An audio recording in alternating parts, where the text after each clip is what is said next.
लेकिन कोरोना के इस काल में जो बाबा रामदेव जी ने जो टिप्पणी की है ना कि आपको ऑक्सीजन सिलेंडर की क्या जरूरत है, आपके पास ये 2 सिलेंडर है, ये सिलेंडर है, तो मुझे लगता है कि बाबा जी ने बहुत मूर्खतापूर्ण बातें की है। ये मेरी व्यक्तिगत राय है। अगर आप लोग सब इस राय में शामिल हैं तो इसमें कमेंट बॉक्स में लिखिएगा। रीजन है क्योंकि जिन लोगों की मृत्यु हुई है ना ऑक्सीजन की कमी से, उनके पास भी ये 2 ऑक्सीजन की सिलेंडर थी बाबा रामदेव जी। जिन लोगों ने अपनी प्राणों की कुर्बानी दे दी है ना कोरोना काल में ऑक्सीजन की कमी से, उनके पास भी ये पेट में ऑक्सीजन का सिलेंडर था। जाकर उनके परिवार वालों से मिलिए, केवल डायलॉग मत दे दीजिए।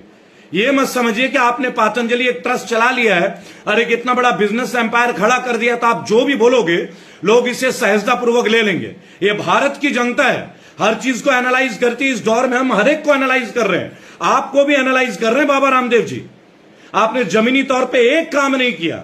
हाँ, आपने एक काम जरूर किया कि पिछले लॉकडाउन में मार्च 2020 से आपने पतंजलि के प्रोडक्ट्स की कीमतें बढ़ा दी 20 से लेकर 30% तक। बाबा रामदेव जी, डायरेक्ट मैं आपको ऊपर बोल रहा हूं, कोई मजाक नहीं कर रहा हूं, ये मैं आपको बता देना चाहूंगा। लेकिन नहीं, यहां पे कुछ लोग होंगे जो हिंदुत्व की बात करेंगे। यहां पे देखिए, ये लिख रहे हैं, लिखा तारा ललित जी लिख रहे हैं हमारे लिए। आ गए बीजेपी आईटी सेल के फेसबुक में ललित जी। क्यों ललित जी?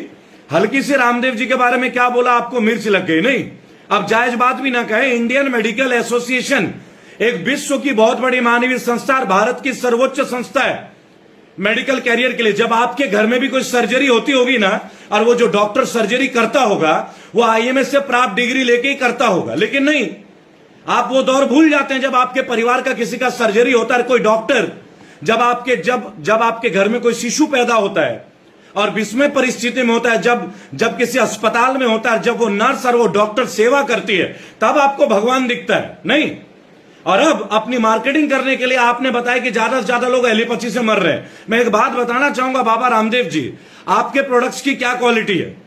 आपने बगैर परमिशन कोरोनिल बेचा था। क्या आप लिख के दे सकते हैं 100% की कोरोनिल लेने वाले को कोरोना नहीं होगा?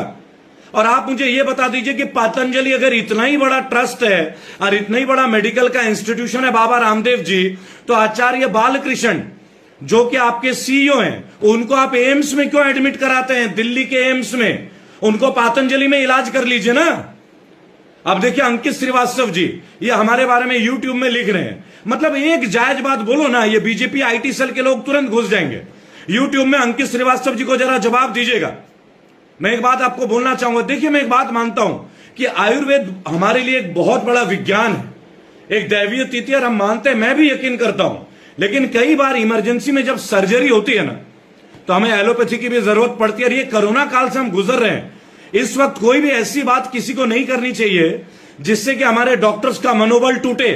सवाल डॉक्टरों का है, लाखों डॉक्टर नर्सों का, हेल्थ वर्कर्स का है। यहां हम आयुर्वेद के खिलाफ टिप्पणी नहीं कर रहे हैं, यहां बाबा रामदेव जी के बारे में एक टिप्पणी की जा रही है। और अगर ऐसा ही था तो लोगों में कोरोनिल बांट देते ना फ्री में, बेचने की क्या जरूरत थी?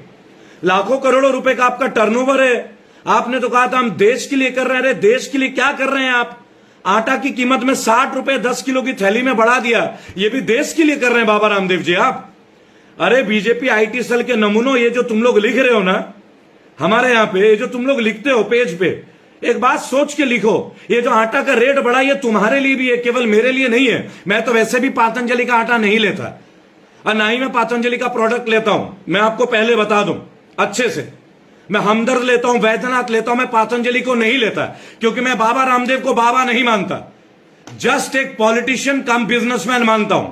क्योंकि जिस आदमी ने लोकपाल के लिए अन्ना हजारे के साथ इतना तिगड़मबाजी किया था, रामलीला मैदान में सलवार सूट पहन के भागे थे, आज वो आदमी पिछले 6.5 साल से लोकपाल में कहीं नजर नहीं आ रहा, कहीं भी नजर नहीं आता। जब भी नजर आता है बीजेपी के गुणगान करते हुए नजर आते हैं। अगर वो एक बाबा है ना, तो कोई पॉलिटिकल पार्टी की तारीफ ना करें। और बीजेपी के चमचों, ये जो आ जाते हो आईटी सेल के, तुम्हें भी एक बात मैं बता देता हूं कि मैं कांग्रेस के भी धज्जियां उड़ाता हूं। आज अगर आज कांग्रेस की बुरी दिन नहीं होते ना, तो हमें यह सरकार सहना नहीं होता।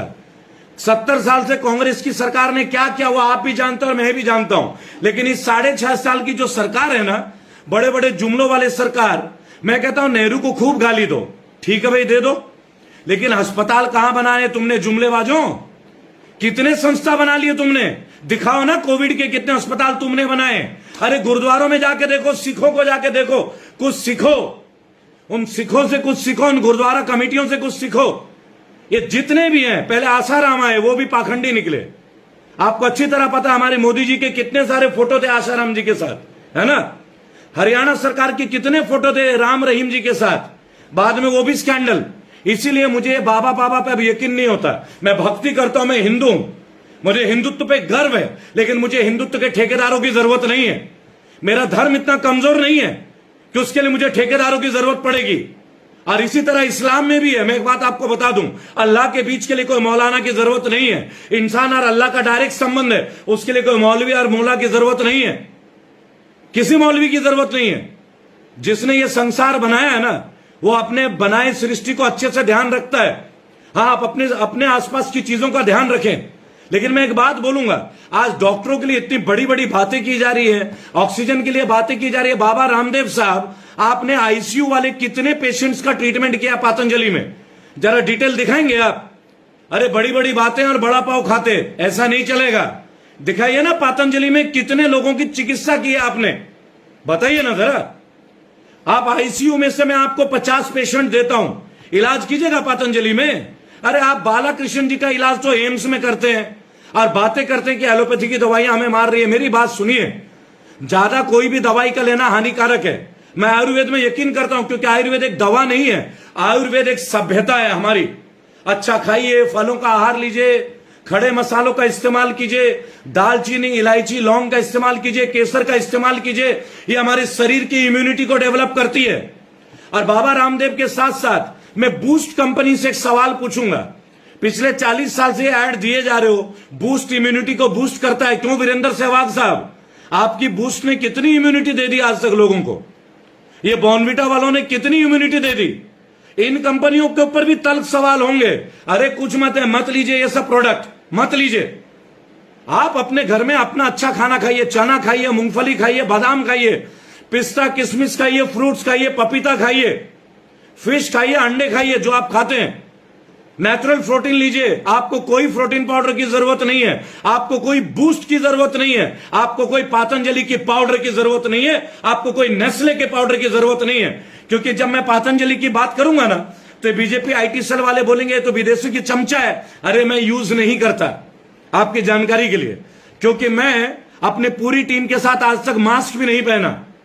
हाँ, जब कभी रिकॉर्ड करते हैं, फ्लाइट में जाते हैं, क्योंकि एयरलाइंस वालों को प्रॉब्लम होती है, तुरंत उनके सीनियर उनको बुला लेते हैं। लेकिन एक बात मैं आपको बोलूंगा बहुत अच्छे से, राहुल सिंह जी, हम लोग अपने बातों से कहीं नहीं पलटते।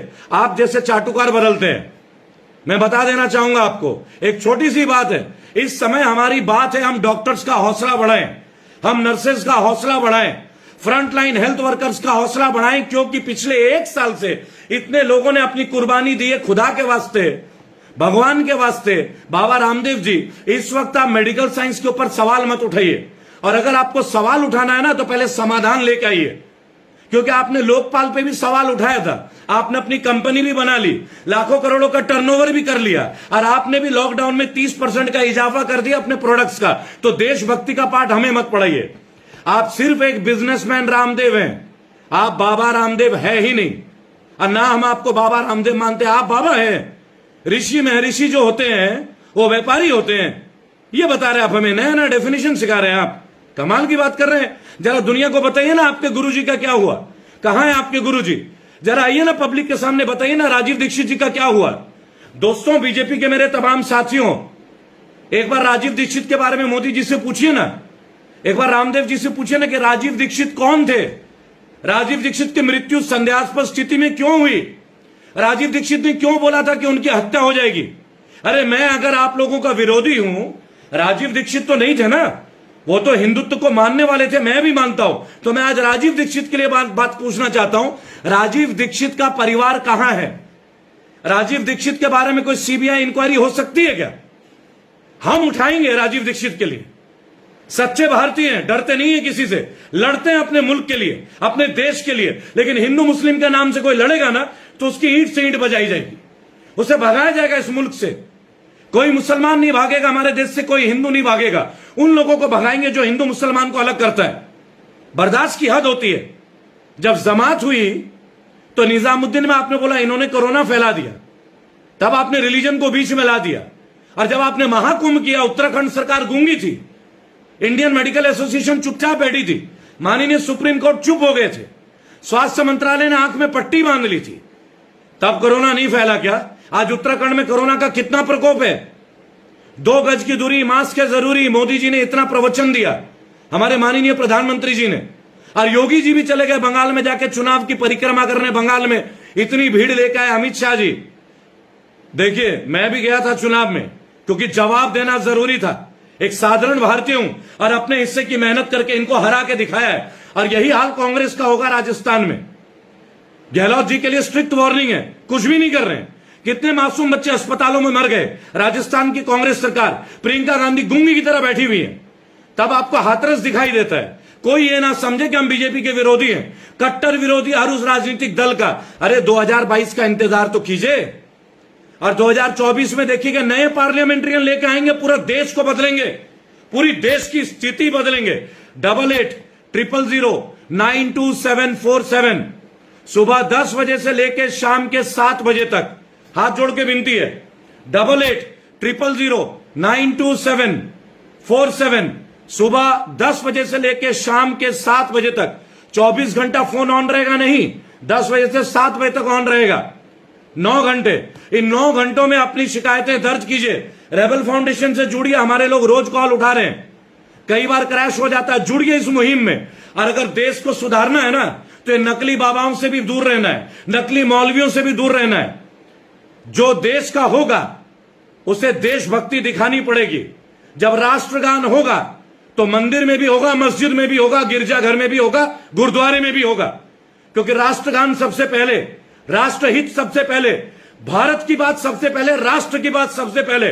ना हिंदू का जिक्र होगा, ना मुसलमान की बात होगी, ना ईसाई की कहानी सुनाई जाएगी, ना गुरुद्वारे का जिक्र होगा। जब भारत की बात होगी तो केवल भारत पहले, बाद में सारे धर्म, क्योंकि मजहब नहीं सिखाता आपस में बैर रखना। रेबल फाउंडेशन तमाम लोगों के साथ, एक बात मैं आज बोलूंगा, और ये जो विवेक जी लिखते हैं डॉक्टर विश्वरूप से भी एक बात मैसेज दीजिए कि दिल्ली में आईसीयू में जो पेशेंट है ना, अपने टीम के लोगों को भेजिए और उनको अपने ट्रीटमेंट दीजिए, अपने यहां लाके। ये केवल पेज पे मत लिखिए कि विश्वरूप से बात कीजिए, विश्वरूप से बात कीजिए।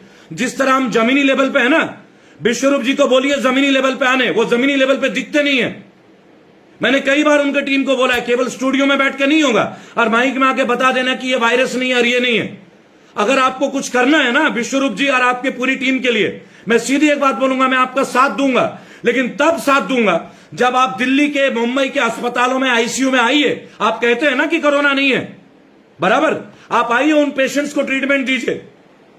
आप देखिए यहां टेक विजन लिखता है यूट्यूब में, आप पागल हो गए।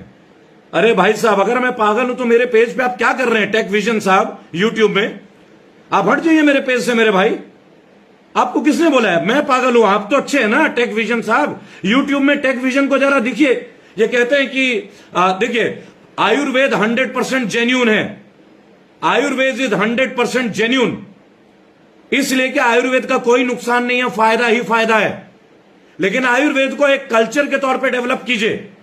जब इमरजेंसी प्रोसीजर होता है तो हर तरह के मेडिसिन का प्रैक्टिस करना पड़ता है, परिवर्तन ही संसार का नियम है, यह भी गीता में लिखा हुआ है, आप समझिएगा। और एक बात मैं आपको बोलूंगा, तमाम लोग अगर बोलते हैं कि संस्कृत बहुत अनिवार्य है, तो अपने बच्चों को इंग्लिश मीडियम पढ़ाना छोड़ दीजिए, सीबीएसई स्कूलों में पढ़ाना छोड़ दीजिए। देखिए, प्रैक्टिकल बातें भी होंगी, इंफॉर्मेशन टेक्नोलॉजी को भी कहीं ना कहीं एक्सेप्ट करना पड़ेगा। हम सबको यूज करते हैं मोबाइल 3G 4G, उसके रिपरकशन है 5G के ऊपर ऑलरेडी हम कैंपेन कर रहे हैं, #stop 5G। मेरा केवल एक बात बोलना पड़ेगा दोस्तों, 8800092747 ये हमारा नंबर है, हमारे रेबल फाउंडेशन का। आप सुबह 10 बजे से शाम के 7 बजे तक आप इनमें कांटेक्ट कीजिए, अपनी फीलिंग्स दीजिए, अपने कमेंट्स दीजिए, अपनी समस्याओं को बताइए और हमारे साथ जुड़िए। और जुड़िए इसलिए क्योंकि हमारा टारगेट है पार्लियामेंट को स्वच्छ करना। ये 70-70 साल के बुढ़े जो चल नहीं पाते जाके पार्लियामेंट में बैठ गए, झपकियां लेते हैं, और देश का युवा बेरोजगार छान रहा है, SSC GD नौकरी के लिए तड़प रहे हैं, NTPC वाले नौकरी के लिए बेरोजगार ढूंढ रहे हैं, रेलवे वालों के पास आज नौकरी नहीं है, केवल इन नेताओं की वजह से। उनमें से कई नेता, क्या आप फिटनेस की बात करते हैं कि पुलिस वालों का फिटनेस टेस्ट होना चाहिए? क्या इन MP MLA का फिटनेस टेस्ट नहीं होना चाहिए? अमित शाह का वेट कितना है आप बताइए? स्मृति ईरानी का वेट कितना है? बताइए आप, तमाम लोगों का फिटनेस टेस्ट होना चाहिए। पार्लियामेंट में आने के लिए भी you have to be physically fit, you have to be mentally tough, because you are coming to the honourable parliament to serve the constitution, to serve the government of India. Damn it, आप खुद unfit है तो हमारे लिए क्या करेंगे आप? ये फिटनेस केवल आर्मी वालों के लिए, कांस्टेबल्स के लिए, पुलिस के लिए नहीं होना चाहिए, ये इन पॉलिटिशियंस के लिए भी होना चाहिए। 2-2 क्विंटल के पॉलिटिशियन चला नहीं जाता 4 आदमी को लेके और आगे देश सेवा करने। अरे अपनी बॉडी की सेवा करना सीखिए। रामदेव जी, कृपया करके कोरोना काल में आप आयुर्वेद का प्रचार कीजिए, लोगों की मदद कीजिए, मैं विनती करूंगा और इंस्ट्रक्शन भी बोलूंगा, क्योंकि हम भी भारतीय अधिकार है। लेकिन प्लीज अभी एलोपैथी और डॉक्टर्स के बारे में कमेंट मत कीजिए। अपने हद से ज्यादा डॉक्टर्स जानों की कुर्बानी दे रहे हैं।